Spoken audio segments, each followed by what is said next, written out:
because I wanted to make sure that we talked about Raising Free People workshop. And there are two things, is discomfort and discovery.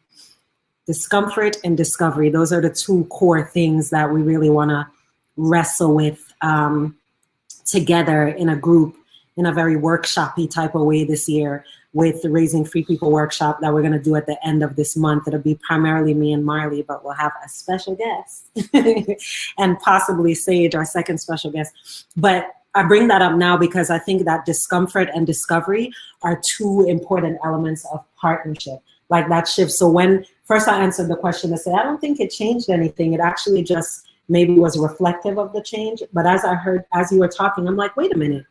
In a way, Dominic, it did, in that because I was starting to look for opportunities for partnership in everything. It's like, well, what does it mean if this is my partner and you and I are doing something and you're my partner, like what does that mean? Whereas the label of husband or wife or blah, blah, blah, for some reason that made it different for me.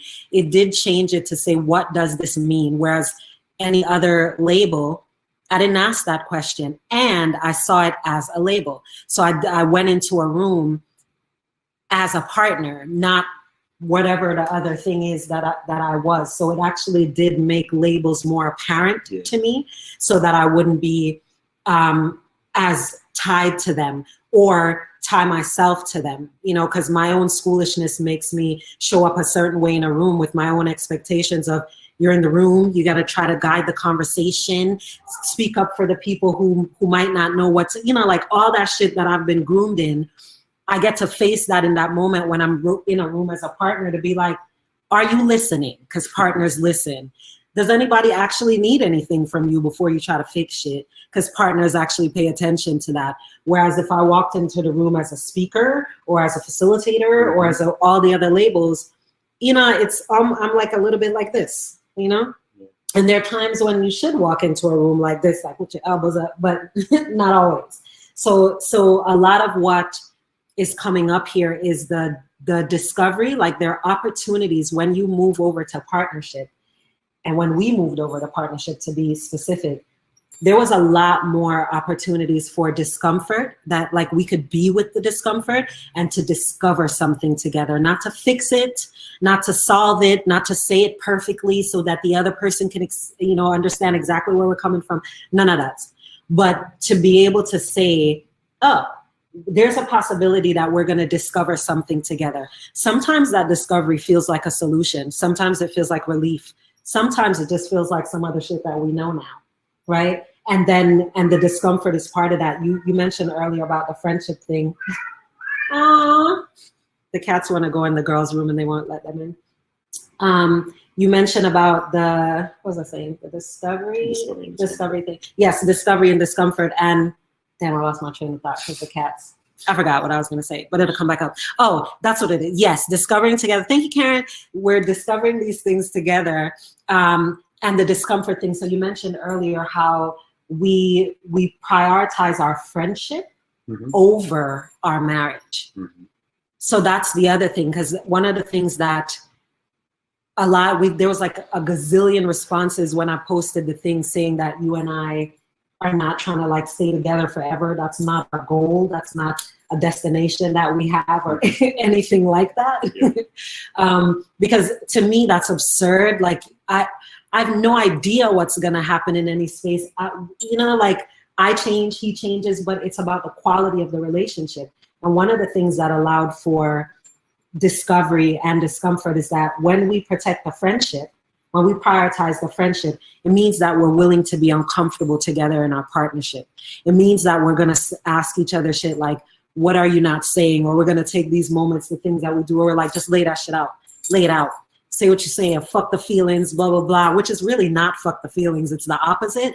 But we go into these spaces where we invite the discomfort and discovery before we even named it that. But that's a big part of how we de-school, because we're not trying to be comfortable together and stay together for as long as possible. Like we want to be comfortable as ourselves with each other, which is a different thing than making making the marriage comfortable type deal. You get me? Yeah.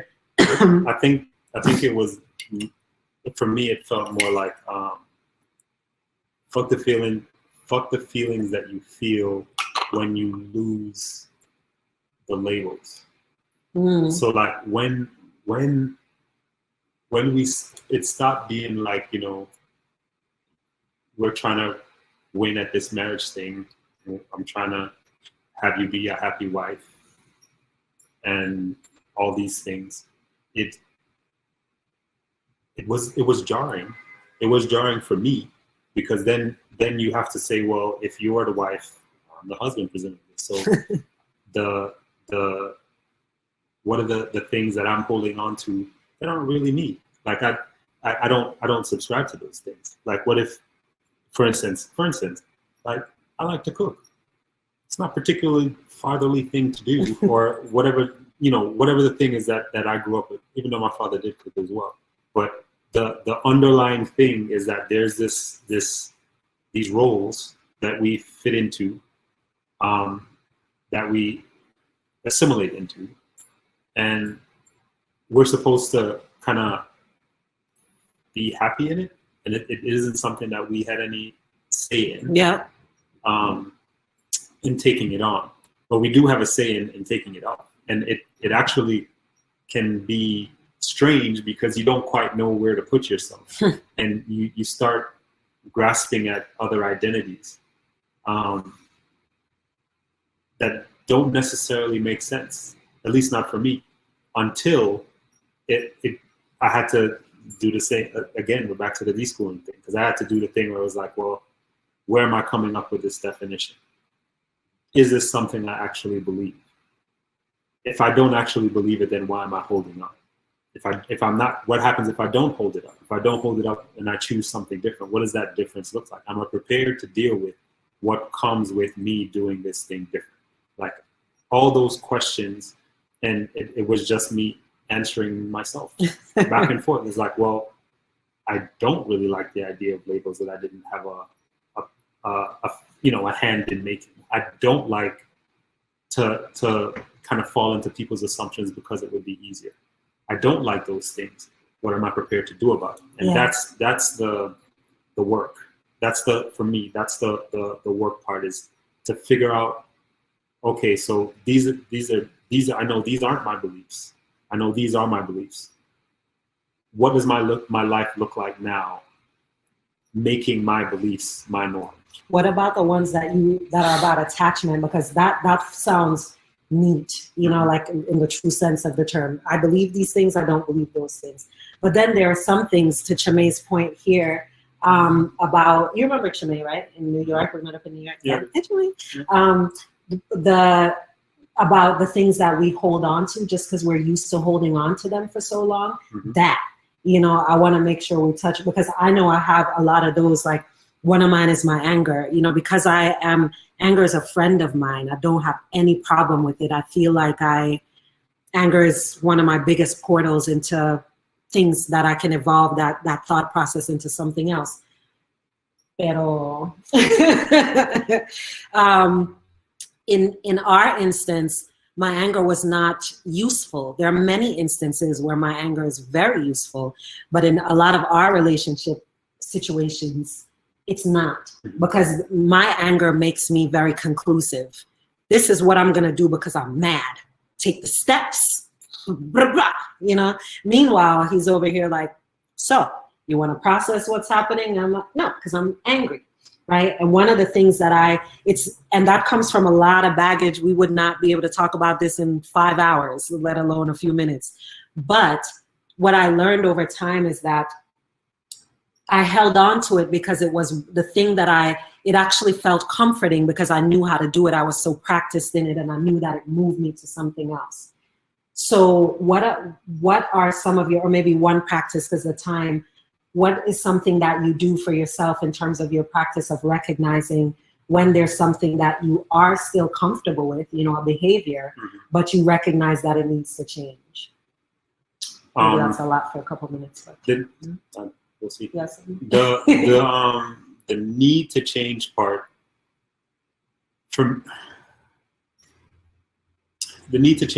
is ultimately comes down, I guess, just also because that's how my brain works. It comes down to priorities and things that are important, that like actually defining what's important. So is it important to me to win an argument? Yeah. Is it important to me to sit in my version of anger and to have my psyche be intact and lay waste to everyone else's just because? Maybe, but the end result is not. Like, I know what comes next. Yeah. I know what that looks like, and it's not saying that recognizing it is the easiest part. Like, okay, now I recognize it, so it's fixed. Right. That's not it at all. No. What it is like I recognize it, and I go, even though I tell myself, okay, we can get there. Everything else, my history, my experience, everything else is fighting to say, but what about this? But what about here? But what about there? And it gives me every instance and every reason to be like, well, that direction doesn't make sense. Same. And inevitably, the thing I have to struggle with is, well, who are we talking about? Like, who are we talking about? The instances of saying, well, remember when this happened? Well, who was that person? Is that the person I'm dealing with now? Yeah. No. Oh, yeah. Why did you feel like this part was okay here?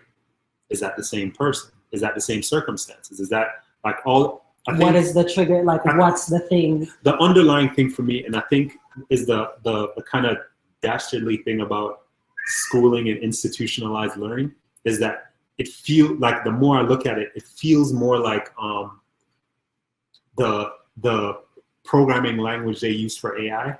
Like it feels like they're taking their time to try and get children or get us to think in things a certain way. This is normal. This is abnormal. This is that. This is that.